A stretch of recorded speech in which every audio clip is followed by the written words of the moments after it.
The following is a special presentation of Tony Kurre Radio.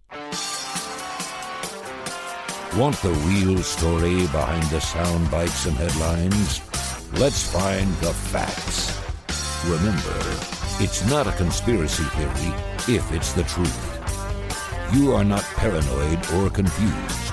You just need to know. Welcome in, everybody. Here we go.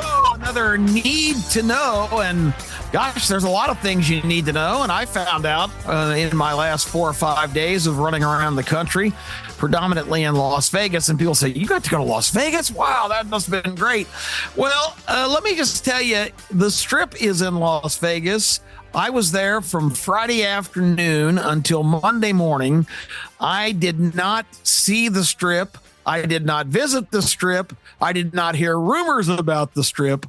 I was out in the suburbs because the reason I was in Vegas wasn't to drink or party or gamble or bet on football or any of those fun things or go to questionable shows. I was there for my 4-year-old grandson's birthday. So my mission was a little different than the standard Vegas situation. I did incorporate a few adult beverages along the way and indulged in some pretty heavy-duty football viewing, but it was a little bit different, a suburban Las Vegas. And when I do tell people that my son and daughter-in-law and grandson live in Vegas, they always kind of get this quizzical look on their face. They live in Vegas? But this just in case you're not aware, about 10 miles out of town, it is shopping centers and restaurants and gas stations and different entertainment attractions that are not related to gaming and questionable shows. It's the suburbs, and it's like any place else. They've had a great inflection of pro sports in recent years. The Las Vegas Raiders are in Las Vegas now. The Oakland A's will be moving to Las Vegas to start hopefully the 2027 season, but by no later than 2028, they're tearing down the old Tropicana Hotel on the Strip and building a brand new multi-billion-dollar dome stadium for the A's to play in, since they play now in the Oakland Alameda Coliseum, which is on the verge of being condemned. It's so old and decrepit. So the A's will be coming to join the Raiders. You've got the Las Vegas Golden Knights of the National Hockey League, who have already won a Stanley Cup. You got all kinds of college basketball tournaments, hockey tournaments. The city is just on fire for sports. It is the worldwide headquarters for UFC, Ultimate Fighting Championships, which is unbelievably successful. They've got a card coming up this week in the new $2 billion Sphere. That's going to be an extravaganza. It's just going to be epic, because when you go to events at the Sphere, it is a giant circle, the biggest cylindrical structure on Earth. Again, it costs $2 billion to build. It's sitting adjacent to the Venetian Hotel.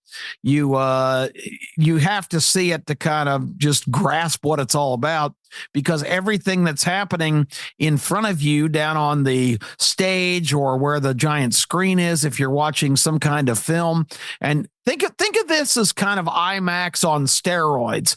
Most IMAX films are shot in anywhere from 4 to 8K. My technically versed son declared that when I said, God, the clarity of this, because I think it's no secret that I've got some vision issues. I spent the morning today at the neural ophthalmologist, and I was just telling Tony before the show, it's a hell of a note when you go in with limited vision and they put these drops in your eyes to dilate your pupils, and then you have no vision. So let me go to the eye doctor to get my eyes checked so they can completely blind me here. Anyway, the Sphere, the resolution on not only the screen, but it moves above your head. It moves all around you. You're surrounded by it. is so much more clear. It's unbelievable. And I said that to my son. He goes, well, you're used to seeing things in 4K. This is 17K. I can't even grasp what that means technically, but it has something to do with billions of pixels of light, and it's just an incredible atmosphere. And for the UFC to be having a fight card at the Sphere, which is really its first sporting event. There's been U2 and the remnants of the Grateful Dead, and I think some of the other bands from Woodstock here. I think the people running it must be turning the clock back. But I'm also hoping to catch a show next month in the Sphere of the Eagles. What's left of them, of course, they lost Glenn Fry a couple of years ago, but now Vince Gill has stepped into the Glenn Fry role and is playing with Don Henley and some of the other remnants of the Eagles, all those guys in their 70s. But I was reading some reviews of some recent shows, and it says they're in great form. So I'm just glad to see any old guy getting to do anything, and was a huge Eagles fan back in the day. So really looking forward to that. But the Sphere, UFC, that's going to be off the hook. Vegas is just the ultimate, not only a city for all the other things it's always been known for, but now it's become a sports mecca. And my son, Case Keefer, the sports editor of the Las Vegas Sun, couldn't have timed his move out west 9 years ago any better, because he's living the dream now, surrounded by all these great sporting opportunities. So that's where I've been goofing off. We're a day late here on the TKR station of getting all of our broadcasts in the can and to you. So if you look for us yesterday, my apologies here on Need to Know. But we're going to give you a rousing program, because we're actually recording now on Tuesday morning, which is the day of the big debate. And yes, tonight in Philadelphia, ding, ding, ding, in this corner, the former president of the United States, Donald J. Trump. And in this corner, we're not going to have a boxing introduction. Let's play the old game show to tell the truth. Contestant number one, what is your name? And tell us about yourself. My name is Kamala Harris. I'm an extreme left-wing wacko fanatic. I believe in big central government taking care of everything people need. I believe in ridiculous up to 80% taxation, no private health care, wide open borders, and that's who I am. Okay, contestant number two, what is your name? And tell us about yourself. My name is Kamala Harris, and I have really seen the light in recent years as vice president. I have not done anything, but I've been paying a lot of attention, and I'm actually running now on a bunch of the platforms that Donald J. Trump has laid out. Things like no taxes on tips for employees that count on gratuities for their living. Also, I pledge to make housing more affordable. I plan on day one of my administration to start taking care and slashing these excessive large prices. And that's what I pledge to do. I've got to really tighten up on the law enforcement, restore law and order to this country. These are all my day one plans. Secure the border, even build the wall. Finally, after I said it was immoral and un-American to do such a thing, now that's the platform I'm running on. Okay, contestant number three, what is your name? And tell us about yourself. My name is Kamala Harris, and I am clueless. I don't know what these other two are talking about, but I am a candidate for president of the United States. Vote for me. Don't vote for Trump. Vote for change, even though I'm running against myself because I'm currently in office. This is my administration that I'm campaigning against the policies by urging you to vote for somebody new, even though I am the incumbent currently in office. So at the end of the debate, hopefully the moderator will say, will the real Kamala Harris please stand up? And maybe we can all find out who's running for president on the Democrat side of the ticket. And, I'm not going to talk a lot about the debate. We'll just let it play out on its own. We've heard nothing from Kamala Harris except for a taped 18-minute interview on CNN a couple of weeks ago where it was softball questions and she answered them with half swings. Her handlers have kept her completely where Joe Biden hid in the basement and didn't talk in the previous presidential election. Kamala Harris has been in plain sight. She just doesn't say anything, doesn't answer questions, doesn't offer any opinions. And I told you last week on Need to Know, the thing that's really bizarre is she, in that interview on CNN, said, well, I just want everyone to know I have not abandoned my values. Well, that was the way that she could convey to the extreme left-wingers who would like to completely transform this country and make your tax dollars support all of the wacky things like the green new scam that they're trying to perpetrate, saying just for the low price of about 98 trillion, that's with a T, $98 trillion, we can totally transform this country, get it off fossil fuels, get it off anything that's bad for the environment. For just about $100 trillion, we can make the transition to, being fueled by God knows what, that will be better for the environment and better for the long-term survival of mankind, which, I'm sorry, that's an improper pronoun, humankind at this point. So we don't know who the real candidate is. It's going to be interesting. She's running against her own administration, saying it's time for a change. It would not be a change if the current occupier of the vice presidency becomes the president. That's not a change. That is continuation of this same administration that does not actually make any decisions.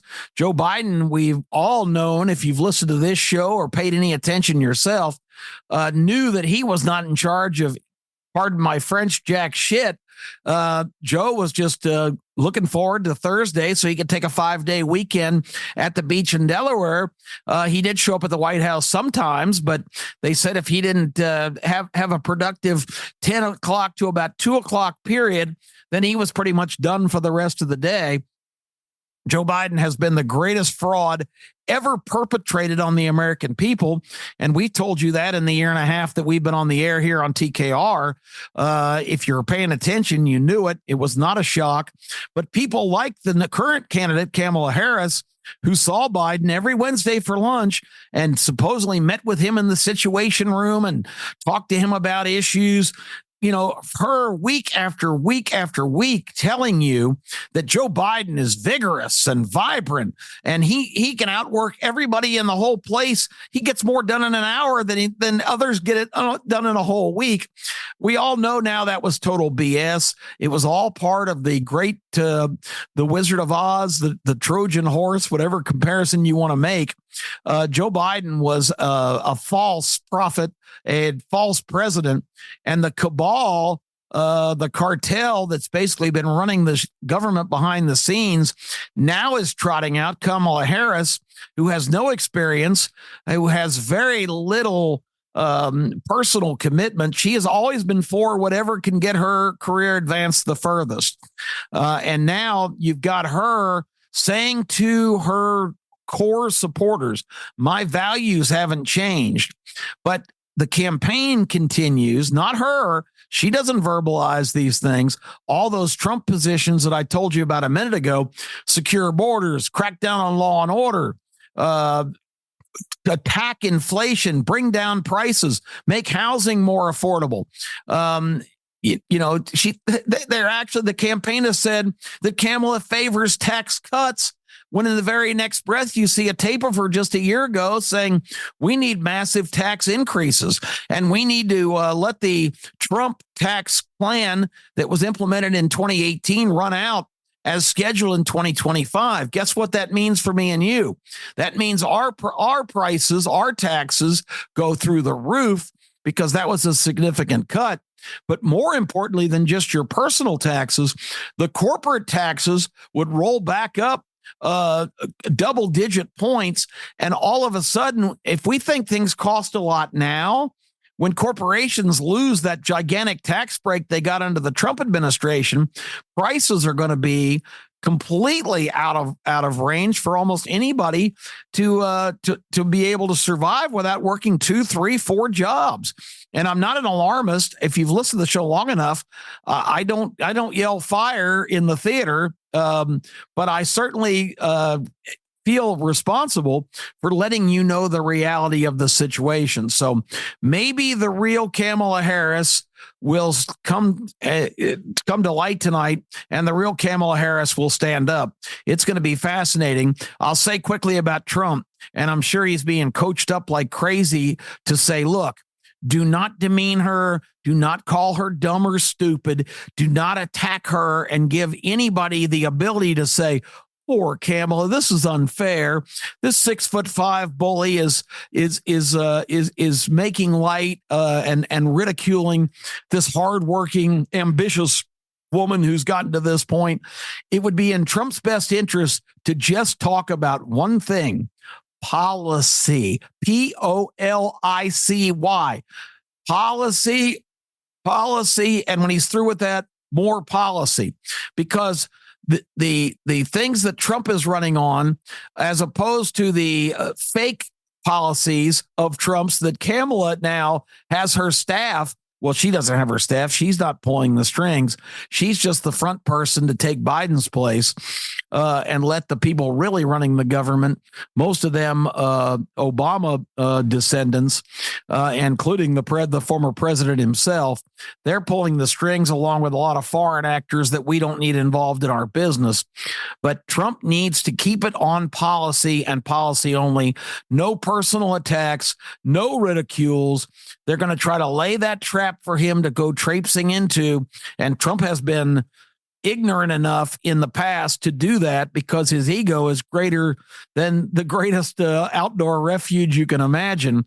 But I think if he keeps it together and keeps it on business, there's no contest. There's no decision to be made here. If you vote for Kamala Harris, you're voting basically to flush the American dream, the American grandiose experiment. You're voting to flush that down the toilet, because what they want to incorporate is this gigantic kumbaya, everybody's tied for first place, Marxist, government control of your money, your job, your all American industry, all American healthcare, all American energy usage and development. If you want the government to be 100% in charge of your life, tell you where you can go, what you can do, what you can spend your money on, and more importantly, what you must think. What if you want to live in a country like that where you can't give your opinion, you can't do a show like this, you are censored if you make a post on social media and say anything that they find objectionable, they will take it down. They've already done it. If that's the country you want to live in, by all means, support either Kamala 1, 2, or 3, because at the end of the day, they're all the same person. And this is the policy. This is the vision that they have. I want to wrap up this week by telling you about a vision I had on Friday night as I attended the aforementioned King Keefer's 4th birthday party, which was a wild and woolly affair in one of these giant play palace places. Remember the old days where you go to McDonald's and get a cheeseburger and you turn your kid loose in McDonald's playland, and it was like one slide and a thing you could climb a ladder and sit in like some kind of glass or plexiglass bubble for a minute. Maybe some of them more elaborately had some kind of climbing ropes that you could mess around with. Good grief. I have not been in a modern place until last Friday. This thing is massive. This thing has 25 slides. It has all of these climbing things, all of these tunnels and different places to mess around. It's as big as a football field, and it's just a giant apparatus. You can get on these little cars, for better lack of better terms. They look like little 3-wheel mini bikes, and drive them around in circles on a track on the outside of this whole giant facility. And these kids just for 2.5 hours just were totally consumed with running up and down and sliding on every slide and doing all the things. And it was really fun to watch that kids and you just marvel at, gosh, did I ever really once have that much energy in my life? And if I had 1/100th of this energy, what could I accomplish? So it all goes back to a very interesting concept as we watched all this, because all the adults, kind of stood off to the side, and every once in a while, one of the dads would go in and go through a tunnel with their kid or go down a slide. Some of the younger dads, but the bottom line is, as I stood there, I found myself at one point between my two sons. I've got Case, who's 37 years old, and Clay, who's 32. They were standing on either side of me, and there was a bunch of people surrounding us having a conversation, which my sons were each engaging in on opposite sides with different people. And I just started kind of looking at them and listening to them. And it dawned on me how impressed I was at how smooth they were, how well spoken, how presentable. Just the fact that they both were meticulously dressed, handsome, confident, successful young men. And it was kind of a aha moment for me, because as I stood there, maybe for one of the first times in my life, I didn't look at them as my boys, my sons, my boys. It was one of the first times that I really was hit by the revelation. I'm looking at two outstanding, exemplary young men. And it was such a cool thing to see them as men and see them as accomplished people and successful and confident as they are. And it really was a moment of I'm not going to say satisfaction, because of course their mother had every bit as much to do with it as I did. But these guys were like looking in some kind of magical looking glass to me. I saw so much of myself in both of them, both in physical appearance and mannerism and speech pattern. And it was just the most gratifying moment of my life. Again, not taking responsibility for who they are, but just knowing that I played a big role in it, of course, from the biological standpoint, but also just through the lifelong opportunity to kind of be there and make sure that they were in position so their dreams could come true. And I got to tell you, anybody who takes fatherhood lightly really needs to have one of those moments, or just be mindful that at some point you're going to have one of those moments where you say, you know what? I might be hard on myself and think I've underachieved and maybe not become everything I could have been.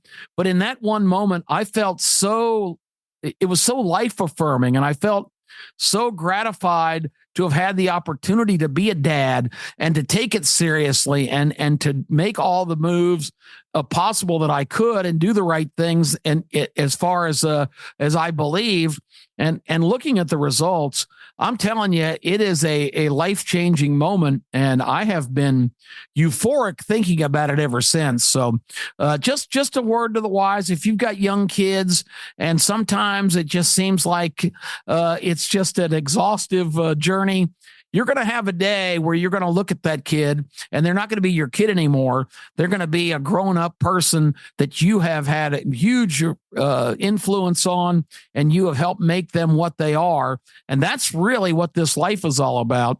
So any doubts I had about the validity of my own life, maybe not completely erased, but definitely impacted positively as I stood there and just looked back and forth at both of my sons, both of my men. And it was an extremely, extremely special moment. So with that high note, I'm going to sign off on this week's edition of Need to Know. I always appreciate you listening. Would be interested if you want to contact Tony and let him know what your thoughts on the debate were tonight, so he can share those with me maybe next week before we do the broadcast. That would be great. Or you can always hit me up on Twitter at Kip Keefer Radio, at Kip Keefer Radio on Twitter. Would always love to hear your thoughts on the show or anything I ever talk about on Need to Know. Have a great week, everybody. Thank you for tuning in.